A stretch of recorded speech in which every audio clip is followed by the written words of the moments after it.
Let's rank the most controversial lyrics of all time, from the 60s, 70s, and a little 80s, so only the good stuff.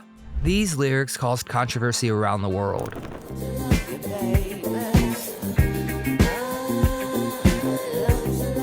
Or sometimes they didn't cause any controversy when released, but beware of playing them at a party today. You know what, just sit tight, you'll see what I mean. Fire, Bruce Springsteen.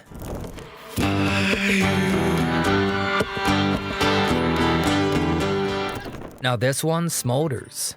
Fire was written by Bruce Springsteen in the mid-70s, but it first caught fire when the Pointer Sisters recorded it in 1978 and made it a hit. Bruce's own version eventually surfaced later on his live 75-85 box set, and it was pure boss. Steamy, slow burning, and drenched in that raw, longing energy he could bottle like no one else. The beat is minimal, the vocals are sultry, and the whole thing practically sways like a candle flame.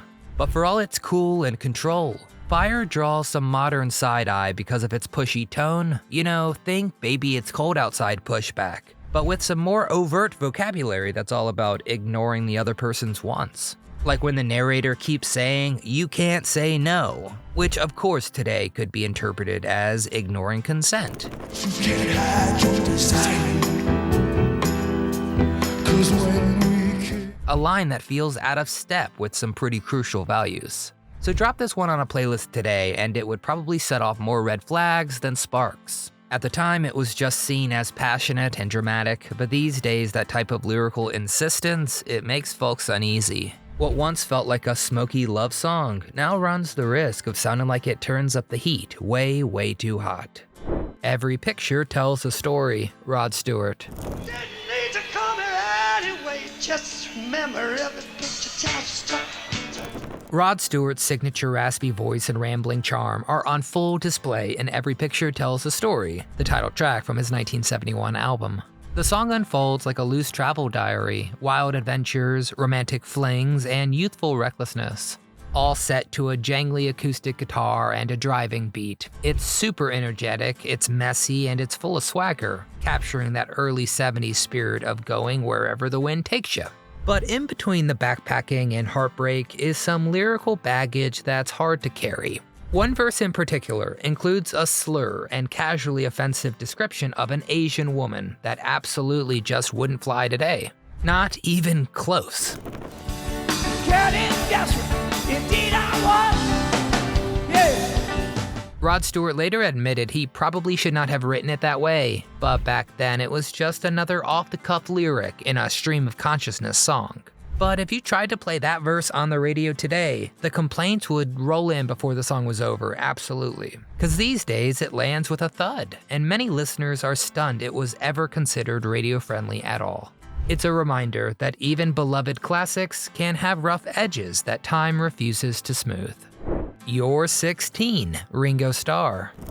You're 16, you're beautiful, and you're mine.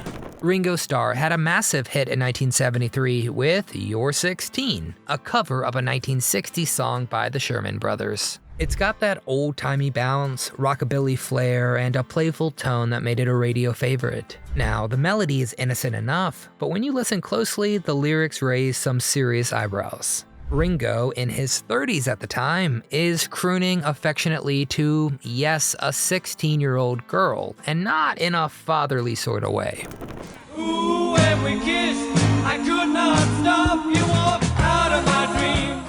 Yeah, say it with me now. Gross. And in today's world, a grown man serenading a teenager would likely set off alarms before the second verse even hit. Even though it was accepted as sweet and nostalgic in its time, modern listeners cannot help but feel uneasy about the age gap and romantic framing. It's one of those songs that once felt kinda harmless, but now makes folks do a double or triple take. And these days, spinning You're 16 might earn you more side eyes than sing-alongs, and people might stop coming to your barbecues. 1 in a Million, Guns N' Roses. You're 1 in a million. Yeah, that's what you are. Even in the wild world of late 80s rock, 1 in a Million by Guns N' Roses, it stood out. And not really in a good way. Released in 1988 on their GNR Lies album, the song ditched the full band's hard rock sound for an acoustic setup, with Axl Rose delivering raw, spoken-style vocals. But instead of poetry or introspection, what listeners got was a string of inflammatory lines targeting immigrants, police, and other groups by name. The lyrics were so pointed, they sparked outrage almost immediately. Police and niggas, that's right. Get out of my way. Axl Rose claimed he was just telling his own story and reflecting the language he had heard on the streets. But that explanation did not do much to cool things down. And if this track was released today, it would be met with instant and widespread backlash. Most likely pulled from shelves and platforms before it even had a chance to stream. It is rarely performed, rarely acknowledged, and has become something of a cautionary tale in rock history. Even among controversial songs on this list, this one lands with a thud that echoes to this day. Only the Good Die Young, Billy Joel.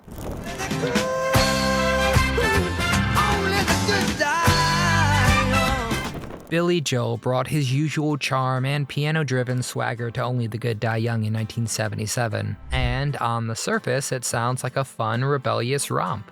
The beat is bouncy, the melody sticks with you, and it has that mischievous grin baked right in. But beneath the poppy rhythm is a song that made quite a few people raise their eyebrows, even back then. A lot of radio stations banned it, Catholic schools protested it, and Billy Joel found himself smack in the middle of a lyrical firestorm. So why? Well, I'm so glad you asked, Nick. The song centers on a guy trying to convince a Catholic girl to forget her faith and cut loose with him immediately. You Catholic girls start much too late. Sooner or later it comes down to fate.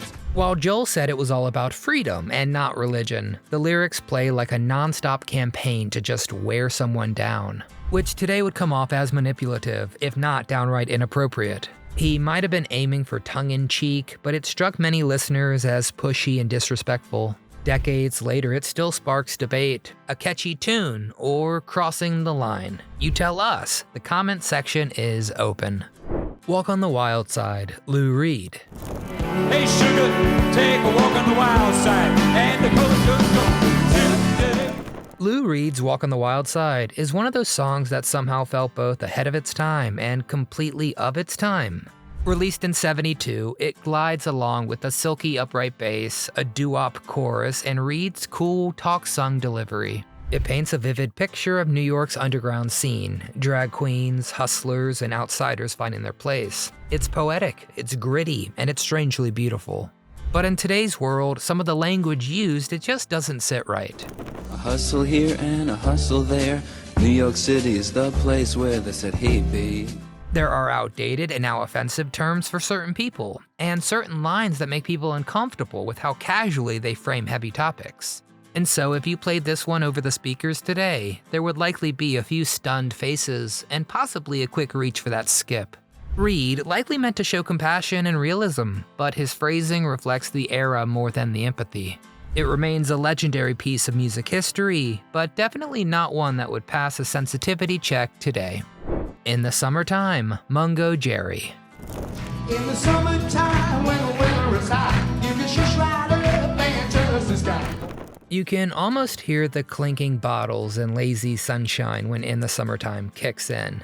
Released in 1970 by Mungo Jerry, this jug band-style anthem became a global smash thanks to its laid-back rhythm, breezy delivery, and washboard percussion that felt tailor-made for driving with the windows down. It's a snapshot of carefree living, good times, hot days, and no responsibilities.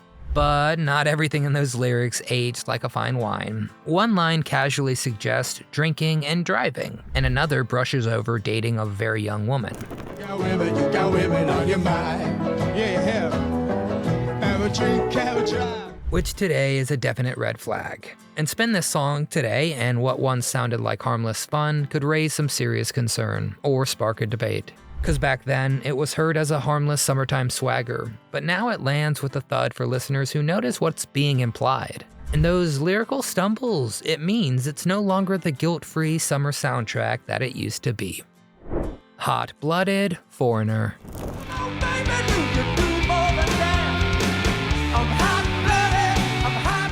If you ever needed a song to sum up late 70s arena rock swagger, Foreigner's Hot Blooded, it just checks every single box. Released in 1978, it delivered soaring vocals, heavy guitar riffs, and a whole lot of attitude. It was super bold, it was brash, and it was catchy. With Lou Gramm practically shouting the lyrics from a stadium rooftop, the band knew how to get a crowd moving, and this track was their calling card. But the lyrics crank up the heat in a way that today it just kind of feels a bit uncomfortable. Because the entire premise revolves around picking someone up and then checking if they are, quote, old enough, which of course raises obvious concerns.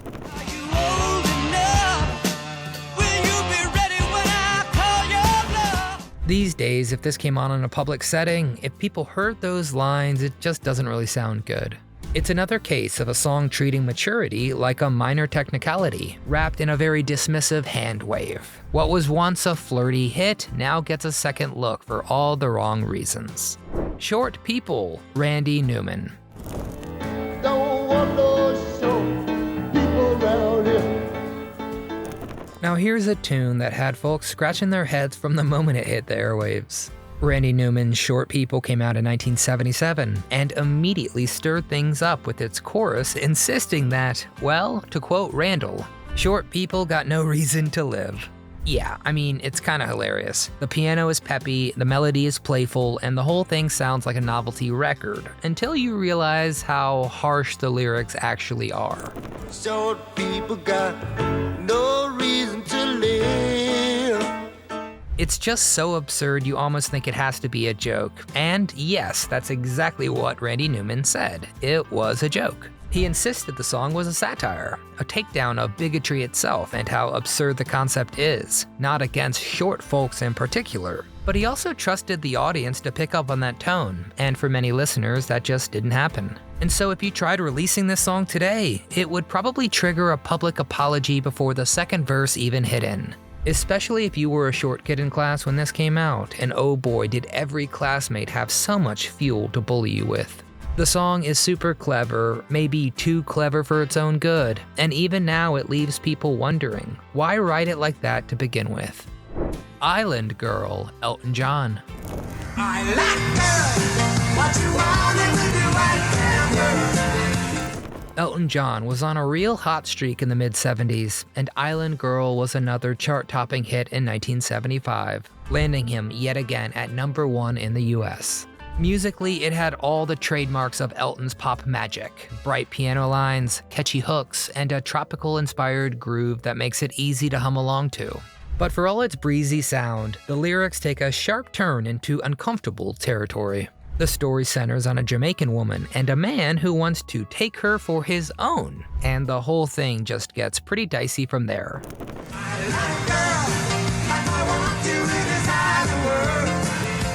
Modern listeners have taken issue with how the song portrays race and gender, with language that now feels objectifying and outdated. Even Elton himself stopped performing the song live decades ago, and it's one of the few hits of his that rarely sees the light of day. Because if you tried to play this track at full volume today, you might find yourself fielding more puzzled glances than compliments on your playlist. The intentions may not have been mean-spirited, but the portrayal comes off as cartoonish and insensitive. It's a case where the melody still charms, but the words no longer hold up under the spotlight. Illegal Alien, Genesis.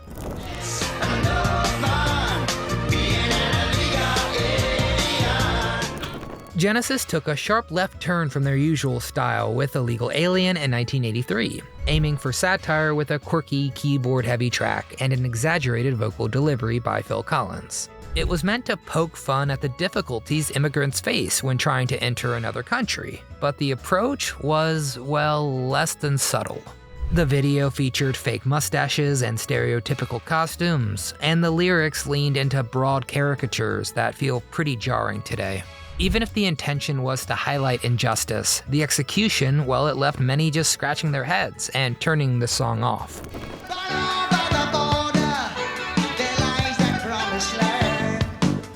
And so if you tried to play this one today, it would almost certainly get pulled, or at the very least spark an instant backlash online. The song's over-the-top delivery and dated stereotypes would not pass the current bar for cultural sensitivity, and Collins later admitted the group was trying to make a point but did not exactly land it with grace.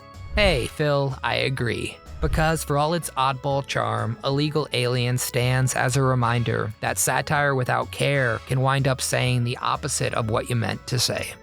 Brown Sugar, The Rolling Stones. Brown sugar, how come you taste so good?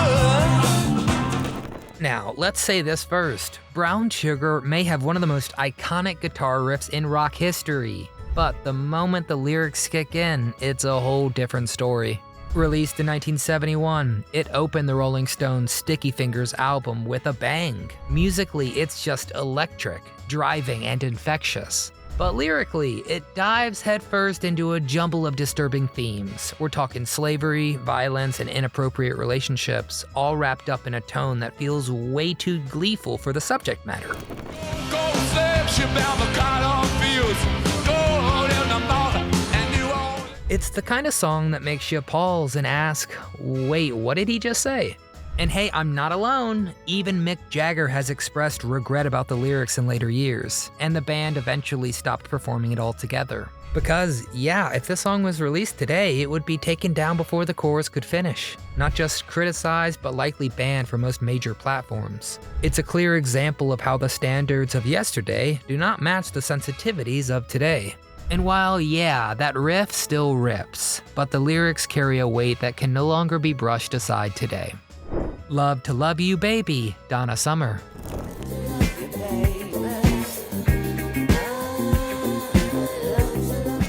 When Donna Summer moaned her way onto the scene with Love to Love You Baby in '75, it sent shockwaves through the music world.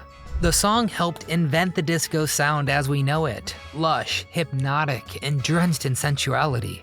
Clocking in at over 16 minutes on the album version, it was bold, breathy, and like nothing anyone had heard before. Of course, the radio stations had to chop it down to a more manageable length, but even the shorter version, it raised more than a few temperatures and a few censors' eyebrows. Love to love you, baby. Ah, love to love. Donna Summer later said she was acting during the now famous vocal performance, imagining herself as Marilyn Monroe. But to modern ears, and especially when thinking about, YouTube or family-friendly playlists, it's just completely too steamy for comfort. The song's a disco classic, no doubt, but also one that pushes boundaries in a way that would not quite slide under the radar anymore. Fat-bottomed girls, Queen. Bottom girls who make the rock and roll go round. Now, here's a foot stomper that practically begged for a sing-along if it wasn't so steeped in issues. The song hit the scene in 1978 with all the cheeky bravado Queen was known for. It wrote in as the B-side to Bicycle Race, and the two songs were even released as a double A-side single in the UK. With its crunchy guitar riffs and operatic rock charm, it was so catchy, it was thunderous and unmistakable Queen. Playful on the surface, but a bit more eyebrow-raising when you dig into the lyrics. A closer listen to the actual lyrics paints a frankly sinister portrait involving power dynamics, age differences, and all other content that should have had the parents in the song calling the cops ASAP. Big woman, you done made me mad of me. Now get this. The storytelling tone, paired with the suggestive lines about young experiences, has made some modern listeners question whether it crosses the line from lighthearted to inappropriate in a pretty big way. In these days, spinning it aloud in certain company might earn more than just a double take. It could start a pretty awkward conversation. And Queen actually left this song off a recent greatest hits streaming release, which says a lot about how times and standards have changed. For many fans, yes, it will always be a bold anthem, but nowadays it might be more likely to raise eyebrows and red flags than the lighters. Street Fighting Man, The Rolling Stones.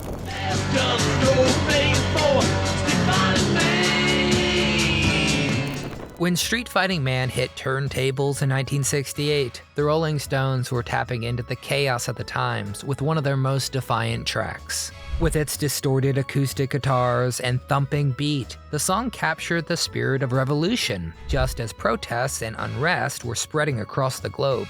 Mick Jagger sings about the powerlessness of the average Joe, but he also flirts with the idea of rising up and making noise. It is a gritty, rallying cry that felt pretty dangerous, and that was kind of the point.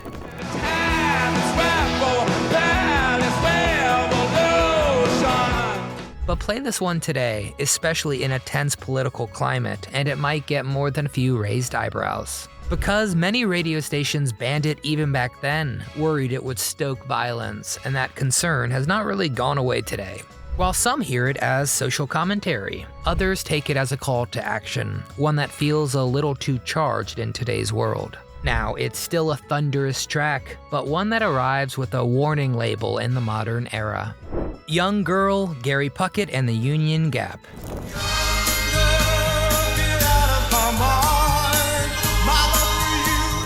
Oh boy, this one's the definition of a song that would be immediately pulled today. Released in '68, Young Girl was a massive hit. Top 10 in both the US and the UK. And if you just go by melody alone, it sounds like your standard sweeping pop ballad. But once those lyrics kick in, you start thinking, wait, hold up. Young girl, get out of my mind. My love for you is way out of line. And just like that, you realize he's singing to a minor. The whole song is about a grown man who's already fallen for her and now wants her to leave because, surprise, she's underage. Much too young, girl.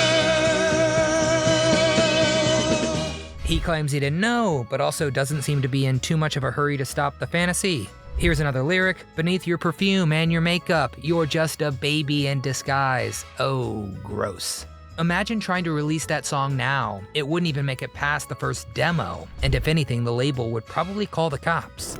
Beneath your perfume and makeup.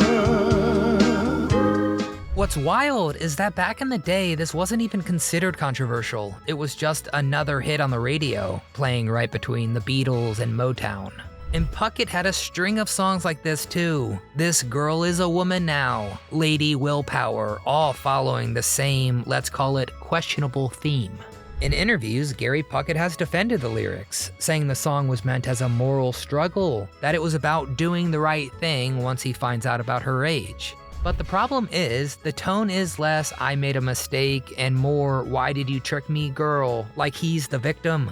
If Young Girl dropped today, it would get buried before it ever saw daylight.